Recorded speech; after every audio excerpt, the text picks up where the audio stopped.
देखिए, ये बात तो हम सहमति है कि खान पान की चीजें अच्छी होनी चाहिए, मिलावट नहीं होना चाहिए।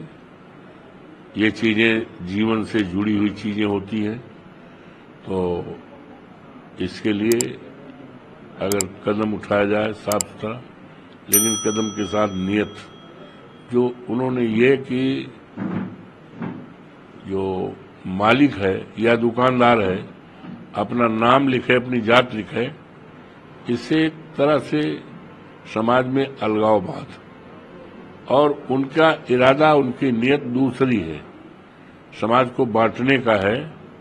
उनका इरादा समाज को बांटने का है। और जहां तक है कि मिलावट के संबंध में, तो ये तो चाहे जिसकी सरकार रही है, इसके लिए तमाम अधिकारी बने हुए हैं, तमाम इंस्पेक्टर हैं, तमाम अधिकारी बनी है, विभाग बना है कि अडल्ट्रेशन न हो, मिलावट न हो। तो कोई नई बात थोड़े है। अब ये है, ये बात हो सकती है इनकी सरकार में सब निष्प्रभावी हो गया हो, लेकिन इसके लिए पहले से ही कानून बने हुए हैं कि खाद्य पदार्थों में कहीं पे मिलावट न हो। इसके लिए विभाग भी हैं, अधिकारी और कर्मचारी हैं, और उसको कोई नई बात नहीं है कह रहे हैं। हाँ, एक बात नई जरूर कह रहे हैं कि दुकानदार अपनी जाति लिखे, अपना नाम लिखे। इससे समाज में अलगाववाद और समाज को बांटने का इनकी भावना है, ये गलत है। ये उपचुनाव को लेकर के समाजवादी पार्टी इंडिया गठबंधन की क्या तैयारी है? कांग्रेस स्पष्ट रूप से कहना है कि वो उत्तर प्रदेश में 5 सीटों पर चुनाव लड़ना चाहते हैं। ऐसा है, समाजवादी पार्टी और कांग्रेस का इंडिया गठबंधन देश हित में है, समाज हित में है, और किसी प्रकार से टिकट के बंटवारे में कहीं भी भेद नहीं होने पाएगा, और पूरी सीटें समाजवादी पार्टी और इंडिया गठबंधन 10 की 10 सीटें जीतेगी। भारतीय जनता पार्टी बुरी तरह हारेगी। ये विदेश मंत्री है एस जयशंकर का कहना है, चीन के साथ हमारा इतिहास कठिन रहा। चीन के साथ हमारे इस पर समझौते के बावजूद हमने कोविड के बीच में देखा है कि चीन ने इन समझौतों का उल्लंघन करते हुए बड़ी संख्या में सेना को वास्तविक नियंत्रण रेखा पर भेज दिया है। संभावना थी कि कोई दुर्घटना होगी और ऐसा ही हुआ, इसलिए झड़प हुई, दोनों सैनिक मारे गए हैं। एक तरफ हमने रिश्ते को ग्राउंड रखा है, 75% समाधान हो गया है, तो यह केवल अलगाव का मामला, इसलिए हम बहुत कुछ सुलझने में सक्षम है। टकराव वाले बिंदु को सैनिक की वापसी, लेकिन गश्त के कुछ हम अगला कदम तनाव कम करने के लिए है। ऐसा है, ये दुर्भाग्य है,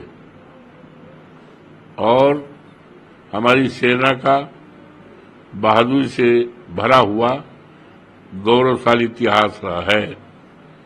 हमारी सेना के जवानों पर दुनिया के लोग लोहा मानते हैं, लेकिन अफसोस के साथ कहना पड़ रहा है कि चीन ने हमारी सीमा पर कब्जा कर लिया, अनाधिकृत कब्जा कर लिया है। आज हमारे नेता श्रद्धेय मुलायम सिंह जी नहीं हैं। जब वो देश के रक्षा मंत्री थे, उन्होंने साफ साफ कहा था, दुश्मन अगर हमारी जमीन पर कब्जा करेगा तो मैं उसकी छाती पर चढ़कर उसका जवाब दूंगा। लेकिन इस सरकार की ढुलमुल नीति के कारण आज हमारी जमीन पर चीन का जो कब्जा है, वो देश के लिए अच्छी बात नहीं है, और ये सरकार की ढुलमुल नीति के कारण चीन का मनोबल बढ़ा है। ये कह रहे हैं 75% समाधान हमने कर लिया। ये कह रहे हैं ना, कितना 25% का नहीं किया। वो किसके लिए छोड़ दिया? वो किसके लिए? 1 इंच भी अगर जमीन हमारे देश की 1 इंच भी जमीन दुश्मन के कब्जे में अगर है, तो हमारे लिए ये चुनौती है, समूचे राष्ट्र के लिए चुनौती है। और हमारी सरकार इंडिया गठबंधन की सरकार बनेगी। इंडिया गठबंधन की सरकार बनेगी, बनते ही 24 घंटे के अंदर चीन छोड़ के भग जाएगा।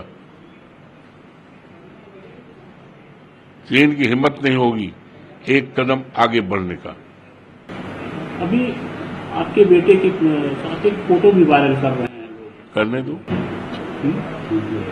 वीडियो फोटो दोनों वायरल करने दो। वो तो हमने पहले बता दिया कि दुखीराम पासी को पुलिस के धक्का देने से मौत हो गई। उसकी पत्नी जगमता ने लिखकर भी दिया है, रो रो बयान भी दिया है। इस लड़ाई को समाजवादी पार्टी हमने ले लिया है। उसके घर पर शोक सभा किया, करीब हजारों भीड़ थी, और ऐलान भी किया है कि 1 तारीख को उसको न्याय दिलाने के लिए हम मुख्यालय पर सत्याग्रह करेंगे। तो हम लड़ाई लड़ रहे हैं, ऐसे लिए हम लड़ाई एक गरीब पासी बिरादरी की लड़ाई न लड़ें, इसलिए दबाव डालने के लिए मेरे बेटे पर गलत तथ्यों के आधार पर झूठा FIR करके, और उनको पता है कि भारतीय जनता पार्टी मिल्कीपुर विधानसभा क्षेत्र से उपचुनाव में बुरी तरह हारने जा रही है। दर्जनों उनके मंत्री पड़े हुए 1 महीने से, उनके दौड़े बेअसर हैं। ये सब जानकारी है कि ये पूरी तरह हार रहे हैं।